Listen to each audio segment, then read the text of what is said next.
Saudara, Amsal pasal 23 ayat 18. Di sana menjelaskan karena masa depan sungguh ada dan harapanmu tidak akan hilang. Saudara sekalian yang dikasihi oleh Tuhan, di dalam firman Tuhan ini berkata, masa depan itu sungguh ada dan harapan itu tidak akan hilang. Sekalipun hari berganti hari, minggu berganti minggu, bulan berganti bulan, dan tahun berganti tahun, harapan masa depan itu sungguh ada. Itu sebabnya satu hal yang kita ketahui, sebelum kita menjemput dan memasuki tahun baru 1 Januari 2025 adalah bentuklah diri menjadi pribadi yang berkarakter dan berwibawa, sehingga dapat menciptakan pribadi yang cerdas, pribadi yang bijaksana, bahkan juga pribadi yang pandai. Kenapa? Karena kita tahu bahwa masa depan itu sungguh ada. Harapan kita di masa yang akan datang tidak akan hilang. Karena itu, pribadi demi pribadi, setiap diri kita, mulai dari diri saya sendiri, kepada keluarga dan seluruh umat kepunyaan Tuhan, bahkan juga kepada setiap pribadi orang percaya yang melihat dan mendengar video ini, agar bentuk diri menjadi pribadi yang berkarakter dan berwibawa, itu menciptakan pribadi yang cerdas, pribadi yang bijaksana, dan pribadi yang pandai. Saudara yang terkasih di dalam Tuhan, kunci untuk menciptakan pribadi yang cerdas, pribadi yang bijaksana, dan pribadi yang pandai adalah menjadi pribadi yang berkarakter dan berwibawa. Orang yang berkarakter, orang yang berwibawa, orang yang memiliki kemampuan tertentu, orang yang punya berpikir sesuatu yang bermakna, yang membuat orang menjadi cerdas, yang menjadi orang bijaksana dan berhikmat, barulah dia akan memiliki masa depan. Masa depannya seperti apa? Itu kembali kepada apa yang dia gunakan. Apa yang dia, dengan cara bagaimana dia membentuk dirinya sendiri. Saudara yang terkasih di dalam Tuhan, banyak orang bisa salah. Banyak orang bisa salah pahami dan salah menganalisa. Untuk masa depan, untuk hari-hari depan, untuk minggu-minggu dan bulan-bulan, tahun-tahun baru.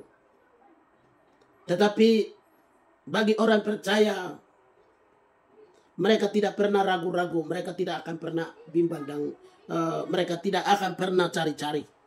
Karena mereka sudah punya Tuhan. Di mana ada Tuhan di dalam kehidupan orang percaya, mereka tidak akan pernah kecewa. Mereka tidak akan pernah gelisah, bimbang, dan ragu. Hal pertama yang perlu kita pikirkan untuk kita membentuk diri menjadi pribadi yang berkarakter dan berwibawa, menciptakan pribadi yang cerdas, menciptakan pribadi yang bijaksana, dan menciptakan pribadi yang pandai, adalah libatkan Tuhan di dalam setiap harapan kita. Libatkan Tuhan di dalam setiap harapan kita. Mungkin saudara punya rencana sebelum saudara tinggalkan tahun 2024. Saudara punya rencana-rencana tertentu. Dalam hal ini, kalau saudara tidak melibatkan Tuhan di dalam harapan itu, maka harapan itu akan menjadi sia-sia. Kenapa? Karena Yakobus pasal 4 ayat 14 itu, dia berkata, karena kita tidak tahu apa yang akan terjadi pada hari esok. Saudara mengetahui besok saya akan masuk pada tahun 2025. Tetapi kita tidak akan mengetahui apa yang saya akan menikmati pada tahun 2025 ini. Saudara, mungkin saudara punya rencana untuk membangun rumah. Mungkin saudara punya rencana untuk saudara akan pergi ke sana, ke suatu tempat. Mungkin saudara punya rencana untuk saudara akan melakukan sesuatu. Di dalam setiap rencana dan kehendak kita, harapan kita, kalau kita tidak libatkan Tuhan, maka sia-sialah kehidupan kita. Saudara, manusia hanya tahu apa yang terjadi pada masa lalu. Tahun 2024 kita sudah merasakan kehidupannya seperti apa. Kita hidup seperti apa, kita sudah merasakannya. Kita makan seperti apa, suasananya seperti apa, keadaan berpolitiknya seperti apa, keadaan berpendidikannya seperti apa, keekonominya seperti apa, pertumbuhan kerohaniannya seperti apa. Kita sudah melihat, merasakan, kita sendiri yang tahu pada tahun 2024. Tapi satu hal yang kita ini mendasari untuk kita masuk ke dalam tahun 2025. Libatkan Tuhan, itu adalah salah satu cara hal terpenting untuk kita menjadi orang yang berkarakter dan berwibawa, menciptakan pribadi yang cerdas, menciptakan pribadi yang bijaksana dan pandai. Saudara yang terkasih di dalam Tuhan, mengapa libatkan Tuhan di dalam pengharapan? Mengapa libatkan Tuhan di dalam harapan kita tertentu? Itu penting, karena hidup kita singkat. Hidup manusia itu seperti uap yang sebentar saja hilang dan lenyap. Saudara yang terkasih di dalam Tuhan, Yakobus 4 ayat 14. Alkitab mengatakan dalam 1 Samuel pasal 20 ayat yang ketiga. Di sana menjelaskan bahwa jarak antara hidup saya dan mati itu hanya selangkah saja. Kita berpikir saya sedang menikmati tahun 2022, 2023 dan sebentar lagi saya akan masuk di dalam tahun 2025. Tetapi hidup kita dengan kematian tidak jauh, hanya selangkah saja. Saudara yang dikasihi oleh Tuhan. Tetapi kalau kita libatkan Tuhan di dalam kehidupan kita, maka Immanuel akan menyertai di dalam hari-hari hidup kita. Mulut maut sekalipun kita diselamatkan. Bayang-bayang maut, sekalipun bayang-bayang maut menghantui kehidupan kita, Tuhan akan bersama dengan kita. Saudara, Tuhan juga memiliki rencana yang indah untuk masa depan. Mulai dari tahun 2025, yang sebentar lagi kita akan masuk, sampai kepada kita kembali ke liang kubur, atau sampai kepada Yesus Kristus datang kembali menjemput saleh-salehnya. Allah memiliki rencana yang indah untuk kita. Hanya Tuhan yang mengetahui rancangan itu. Harapanmu masih ada. Pasti Tuhan akan membuat saudara menjadi pribadi yang cerdas, pribadi yang bijaksana, pribadi yang pandai untuk menghadapi tantangan zaman, untuk menghadapi tanda-tanda akhir zaman, untuk menghadapi kedatangan Yesus Kristus. Libatkan Tuhan adalah salah satu kunci kehidupan untuk membuat diri kita menjadi orang yang berkarakter dan berwibawa. Dengan Tuhan barulah kita menjadi orang yang punya kemampuan, orang yang punya berpikir sesuatu untuk memuliakan, mengagungkan akan nama Tuhan sebelum kedatangan Yesus Kristus itu tiba. Hal yang kedua, saudara yang terkasih di dalam Tuhan, harapan kita akan menjadi kenyataan. Saudara punya harapan untuk tahun 2025. Itu pasti akan menjadi kenyataan. Bagaimana harapan kita menjadi kenyataan? Saudara, jangan menunda. Bentuklah diri, karakter kita. Jangan melekat pada. Dengan membentuk diri pada kepribadian diri kita. Saudara yang terkasih. Orang yang berkarakter, dia bisa memahami apapun yang terjadi di tengah dunia ini. Orang yang berkarakter, dia bisa menilai tanda-tanda zaman. Orang yang berkarakter, dia juga menikmati udara yang segar, kehidupan yang nyaman. Orang yang berkarakter, itu dia bisa akan melihat kenyataan-kenyataan tertentu. Di dalam hal memperjuangkan kenyataan-kenyataan itu, harapan-harapan itu menjadi kenyataan. Saudara, Yeremia pasal 18 ayat yang ketiga, taat pada perintah Tuhan. Di sana kita akan melihat banyak ilmu. Kebenaran firman Tuhan adalah tempat yang subur. Kebenaran firman Tuhan adalah gudang segala ilmu. Untuk menjadi pribadi yang berkarakter dan memiliki kemampuan-kemampuan tertentu, saudara yang dikasihi oleh Tuhan, orang yang taat mendekati kebenaran firman Tuhan. Kebenaran firman Tuhan akan membawa dirinya kepada kekayaan pengetahuan. Orang yang akan mendekatkan diri kepada kebenaran firman Tuhan, dia akan diperkayakan setiap perkataan-perkataan. Surat Paulus itu berkata, Tuhan bisa membuat orang membawa diri kepada kekayaan itu. Kaya di dalam pengetahuan, kaya di dalam perkataan. Harapan akan menjadi kenyataan ketika kita mendekatkan diri di dekat kebenaran firman Tuhan. Dan setiap perintah yang tertulis di dalam kebenaran firman Tuhan, kalau kita menjadi pelaku dan taat dan pelaku kebenaran itu, maka kita akan diperkayakan diri dengan banyak pengetahuan. Kita menjadi orang yang berkarakter. Dan kita punya kemampuan berwibawa. Saudara yang dikasihi oleh Tuhan. Ayat 4 dari Yeremia pasal yang ke-18. Bersedia untuk dibentuk oleh Tuhan. Adalah bagian penting yang diperjuangkan di dalam kehidupan kita. Saudara membentuk diri menjadi pribadi yang berkarakter itu adalah bersedia untuk dibentuk oleh Tuhan. Saudara harus berpikir apa yang sedang terjadi ini. Saudara harus berpikir kehidupan di dalam tahun 2024 ini. Saudara juga berpikir apa yang sedang terjadi di dunia saat ini. Perubahan-perubahan yang sedang terjadi ini. Saudara, kalau saudara punya kerinduan untuk dibentuk oleh Tuhan, maka kita menjadi orang yang cerdas, orang yang bijaksana, dan orang yang pandai.